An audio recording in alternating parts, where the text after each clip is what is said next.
Oh, Nutella. I have a love-hate relationship with Nutella. It is like, honestly, probably my favorite dessert, especially Nutella, like dipping strawberries in it. However, not super pumped up about the ingredient list on Nutella. The first ingredient is sugar. Then we've got palm oil, hazelnuts, skim milk, cocoa, lecithin, which is an emulsifier, vanillin, which is an artificial vanilla flavor, milk, and soy. Palm oil seems to be highly debated if it's healthy or not healthy. Only you can decide. But what really bothers me is that the first ingredient is sugar. This is a hazelnut spread. I kind of want hazelnuts to be the first ingredient. So either way, I thought, you know what? I've been on a kick lately of making from scratch pantry staples. We recently did ranch seasoning, which is, I think I do this too much, but it was so good. It is so good. It has a secret ingredient that really makes it taste like the store-bought version, but it's even better. I have an article about homemade vanilla extract, homemade granola, pizza sauce. Why don't we make our own Nutella? And let's put hazelnuts where they should be, which is as the first ingredient. These are the ingredients. I've done 3 rounds of recipe testing and finally have come to the winner. Although the last time I did it, I accidentally used black cocoa powder, not realizing that it would literally make the Nutella midnight black. I want it to look like the real thing. So we've got hazelnuts. I have a lot of them because of all the recipe testing I've been doing. These I just got from Amazon. My grocery store did not sell hazelnuts. So I'll put the link to what I purchased down below, but it will probably be cheaper if you can find some at your local grocery store. Then we've got powdered sugar. This is important. When I used regular sugar, it adds too much grittiness and it's not smooth. This is a key. Cocoa powder, pantry staple. A touch of avocado oil. This is key to making the whole thing smooth. Without this, I recipe tested just hazelnuts, powdered sugar, and cocoa powder.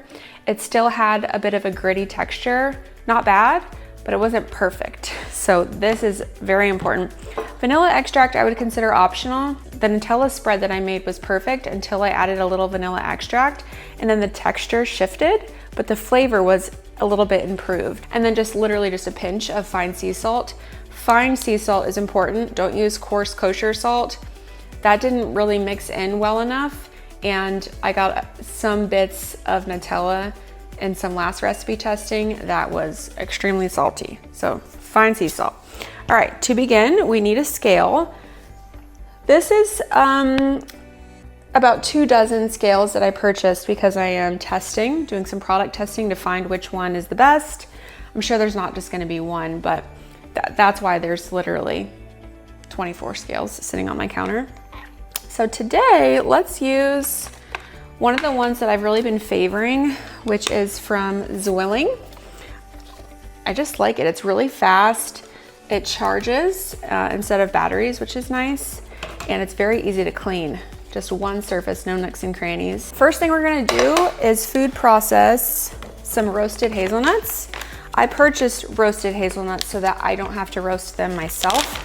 But if you buy raw hazelnuts, just make sure to roast them in the oven first before you do this, because the roasting adds some really nice flavor. All right, we need 300 grams.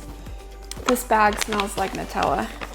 Okay, so 300 grams, and we're essentially gonna start by making a nut butter.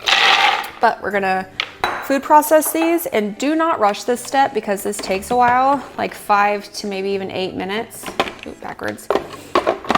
The texture and consistency is gonna completely change, and let's just get going. I'll show you along the way. Okay, so it's been a minute or two. Here's the consistency. Gritty, lots of texture, and it's kind of not getting mixed anymore.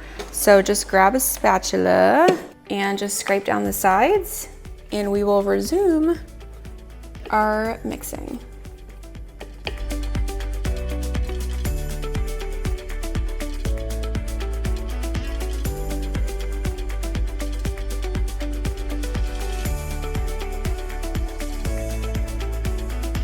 Okay, it's been a couple more minutes and now the texture is changing again. Now we're getting a little bit creamier, getting closer to a nut butter, but as you can see, there's still lots of texture. It's not fully smoothed out yet. I'd say we're probably halfway there. Do not stop here or you will not be happy with the final result. I'm just getting up any bits that have kind of stuck to the bottom and the sides, and we'll just keep on going. Okay, yet again, we are almost there. And see how the texture has really changed now? Now it's falling off a spoon. It's much smoother, but I'm gonna make sure to scrape down the sides and the bottom, get everything worked in really well. And then we will stream in 20 grams of avocado oil, and that'll really help with the smooth consistency of it when we're finished. A few moments later. Okay, we are there.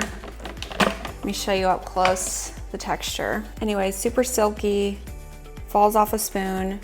Let's stream in 20 grams of avocado oil. While this was mixing, I measured out 150 grams of powdered sugar and 50 grams of cocoa powder and just a little pinch of salt.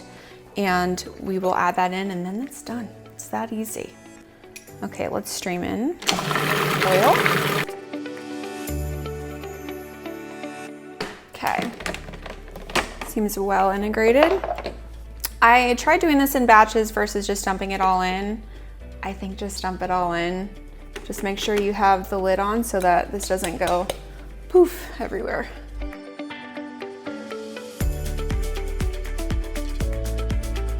Just gonna scrape down the sides one more time.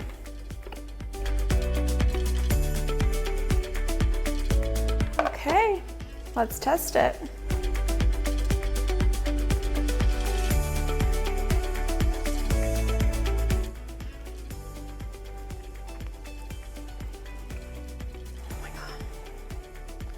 It is so good.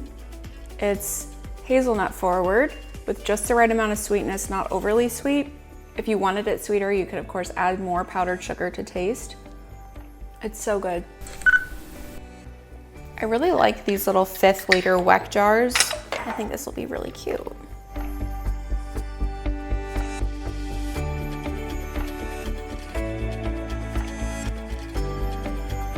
So here's our homemade Nutella.